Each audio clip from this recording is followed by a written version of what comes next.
I am Ferdinand Marcos, and I am the President of the Republic of the Philippines.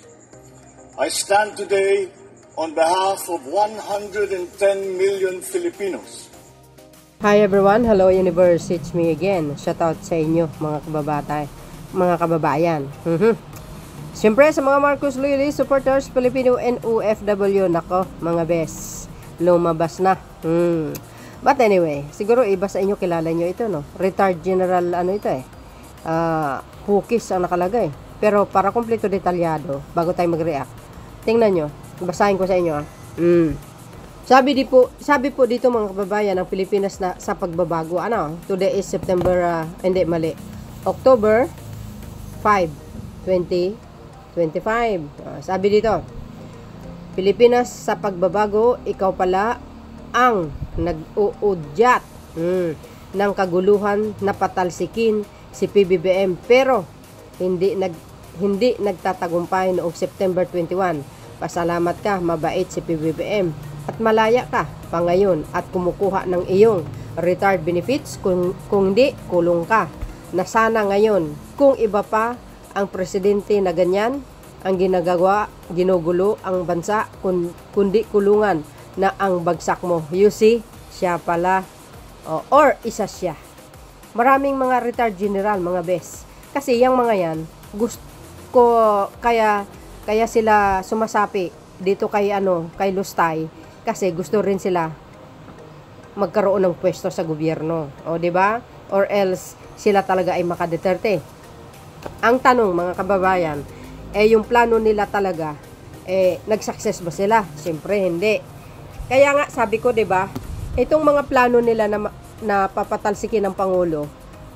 2022 pa ito mga bes. Yan si Sara. Plastic po 'yan. Tama po yung sinabi ni Mr. Las Cañas na huwag masyadong magtiwala si Pangulong Marcos Jr. sa kanya. Traidor daw 'yan. Oh, Mr. Las Cañas ang nagsabi niyan mga kababayan. Oh, 'di ba? Oh, even si Matubato. So, isa pala itong general na ito, nag-uudyok sa kaguluhan at patalsikin si Pangulong Marcos Jr. Tandaan nyo yung pagmumuka niya. Sabi nga natin, ang Panginoon hindi po papayag sa plano nila. Kung ang layunin nila is manira, gaganti, manakit ng tao. O, di ba? May isang nasawi na 15 years old sa kagagawan tong mga ito. Tingnan nyo, ayan o. Ayan o. Yan ang itsura. Kung ako si Pangulong Marcos Jr., mga kababayan, dapat ito, patalsikin eh. Di ba? Hindi, ibig sabihin, dapat ito tanggalan ng retard eh. Kasuhan. Di ba? Marami po yan sila eh. Ito ang lumalabas. Ang may pinakamatinding pananagutan ay hindi sa Kongreso. Ito ay nasa palasyo. Nasa palasyo pala eh. Si retired Major General Romeo B. Hukis. Aba, Mr. President, baka gusto mong sampahan ng kaso ito. Aba, mag-ingat ka po. Diyan po sa palasyo. Medyo delikado po kayo, sir. Mr. President. Kaya mga kababayan, lagi ko pong hinihiling po sa inyo na yung dasal nyo po para kay Pangulong Marcos Jr. Sayang ang kanyang pamumuno, mga kababayan. Sayang. Kaya safety and protection galing sa Panginoon. Pagdasal po natin, total naman, itong si Pangulong Marcos Jr. napakabait. Puro tulong lang ang kanyang naisin para sa kaginhawaan ng mamayang Pilipino. Ito pala si General Hukis. Ito po ay nasa palasyo. Matindi. Isa palang ulupong ito, mga kababayan. Totoo yun. Yan, tingnan nyo yung mga nagko-comment. Sabi dito mga best, ito yung binayaran ng China. Malamang yan, problema mo at di ka makapili. Malaki lagay sa'yo ng China. Doon ka, magsilbi, punta ka, China. Doon ka kawalan dito sa Pilipinas. Di ka kawalan dito sa Pilipinas. Dapat sa'yo na isama ka sa sunog ng Davao. Ay, naku po. Yan, mga best. Alam nyo, sabi, di ba? Sabi nga din ni sa isang senador nga yung ibang vloggers nga ng mga yung mga dialysis nagtitrend daw sa Chihuahua. Oo, talagang gumagalaw din ang Chihuahua. 'Di ba? Kasi makikinabang sila pag nakaupo yung Chihuahua. Yung Chihuahua na baboy. Pag nakaupo yung Chihuahua na baboy, maniwala kayo, makikinabang ang bansang Chihuahua. Tandaan nyo yan, mga kababayan. Anong sinabi? Ayan. Retired na, ano sabi?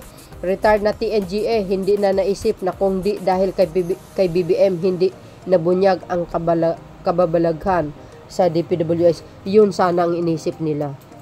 Alam mo kung bakit nagkukuda-kuda ito? Sinisira ng Pangulo. Kasi madadali. Madadali. Yung mga puon nila, madadali sila talaga. Yung mga issue laban sa kanila.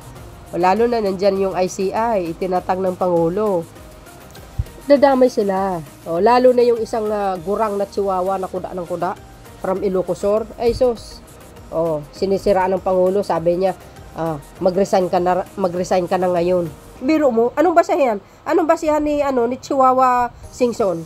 Anong basihan niya? Wala siyang basihan. Basta gusto niya lang patalsikin ng Pangulo kasi madadali siya madadali. Kasi alam nyo, mga kababayan, pag Duterte kasi ang nakaupo, malaya sila, walang naninita, walang sumisita sa kanila, magagawa nila yung gusto nila, yan ang gusto nilang iupo. Ito po ang sakit sa Pilipinas. Kung sino pa yung magaling na Pangulo yung pangpatalsikin, di kayo naloka. Titingnan nga natin kung magtatagumpay mga to. As long as nandito tayo, suportado natin ang Pangulo, majority. And of course, ang kasundaluan, suportado ang Malakayan.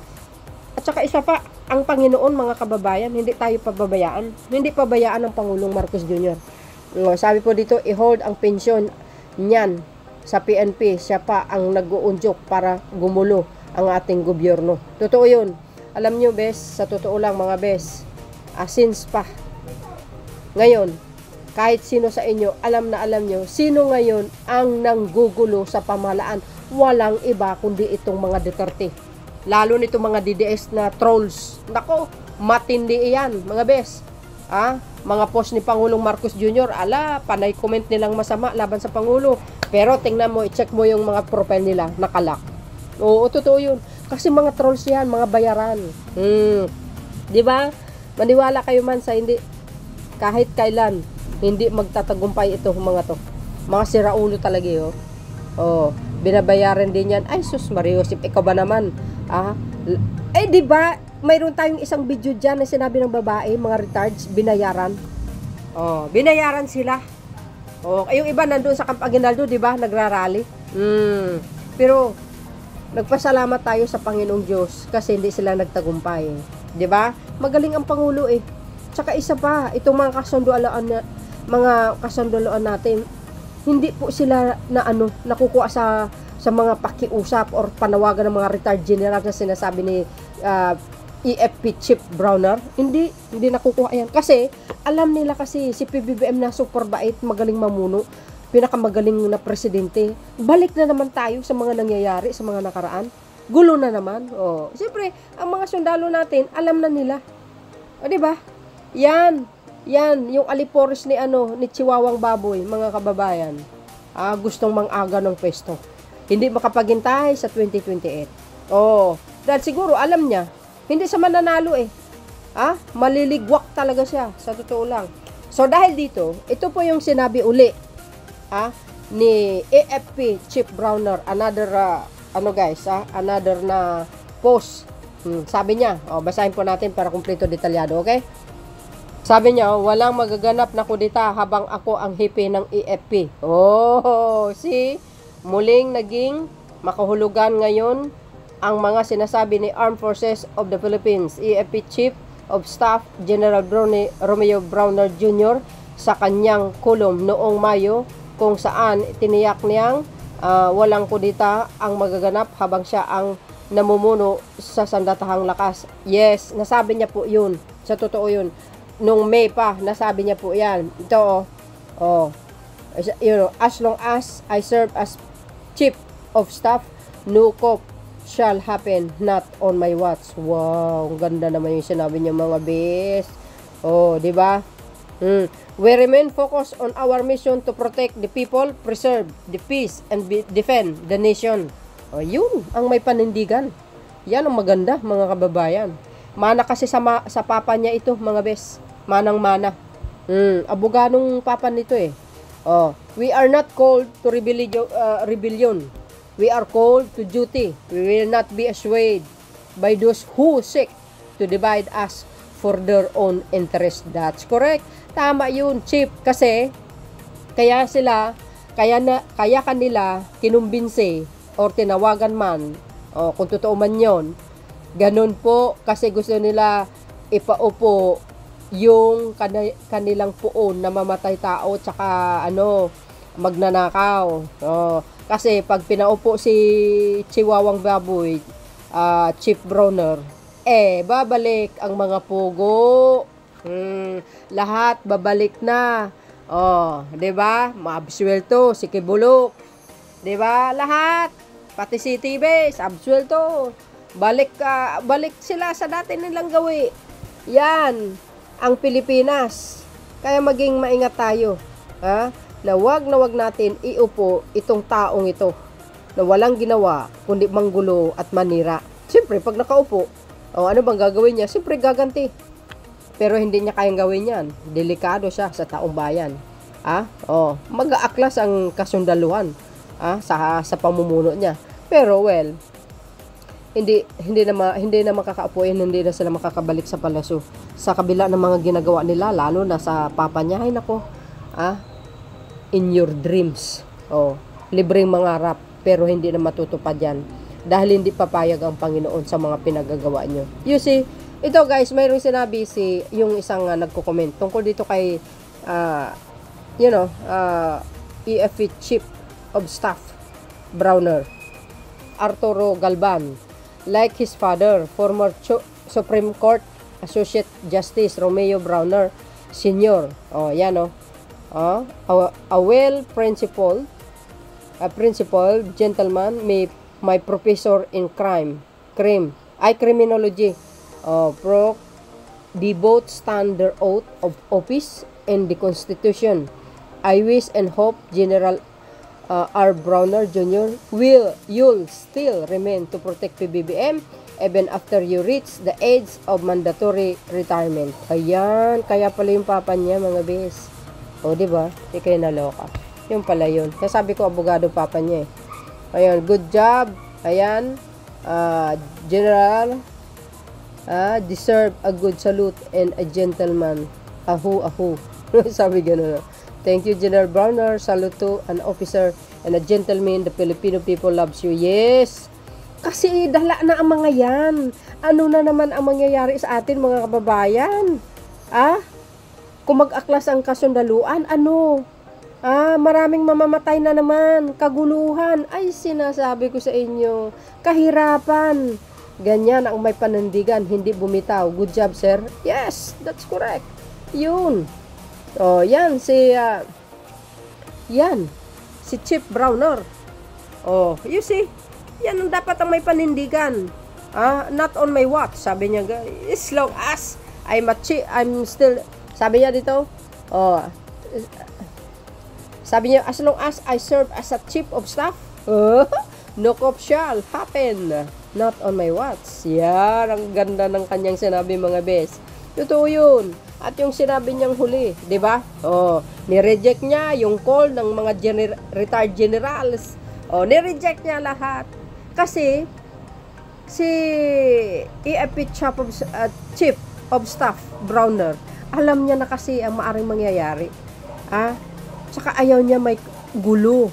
Walang laban itong mga manggugulo sa pamahalaan. Wala silang laban. Bakit kanyo mga bes? Pag lumaban sila, tiyak, may kalalagyan sila. Kaya ayaw niya mangyari yung ganyan. Tsaka nakakasawa. 2 beses na nangyari sa atin yan. Babae na naman. Ang puro nagdadala ng kaguluhan. Iba talaga si Iba talagang pasakit talaga sa mundo. So yun, mga kababayan. Siya pala. Isa sa mga mga nag-uudyok. Pero I hope nakarating na po siguro ito kay Pangulo at mag-ingat po tayo. Ang sa akin kasi hindi mo maiwasan mga kababayan, nag-iisip ako baga mamaya hindi nila makuha ang Malacanang. Mamaya mag-hire sila ng mga sniper. Kaya ang hiling ko lang sa inyo, itudo natin ang dasal natin para sa Pangulong Marcos Jr. mga kababayan, no? Sa mga prayers warrior dyan, please lang po, isalin natin sa prayers ang Pangulong Marcos Jr., buong pamilya niya, ang administrasyon niya. Oo, totoo yun, napakaganda ang kanyang pamumuno, pero nanggugulo sila. Grabe, antindi. Yun, protection, safety, araw-araw sa kanyang mga pagtatrabaho, saan-saan man siya pumunta, proteksyonan siya ng Panginoon. Sana ito si Retired General Puques, mag-isip-isip na kayo. Baka mamayo isa sa mga pamilya nyo makarma dahil sa kapalit sa mga pinagagawa nyo. Grabe kayo, konsensya nyo na lang pag ginalaw nyo yung Pangulo na yan, napakabait. Konsensya nyo talaga. Di ba? Konsensya nyo talaga. At yan naman hindi mangyayari. God will protect Pangulong Marcos Jr. I guarantee that. Thank you guys for watching. See you again on my next upload. Bye bye bye and baboos. God bless Philippines. There's more.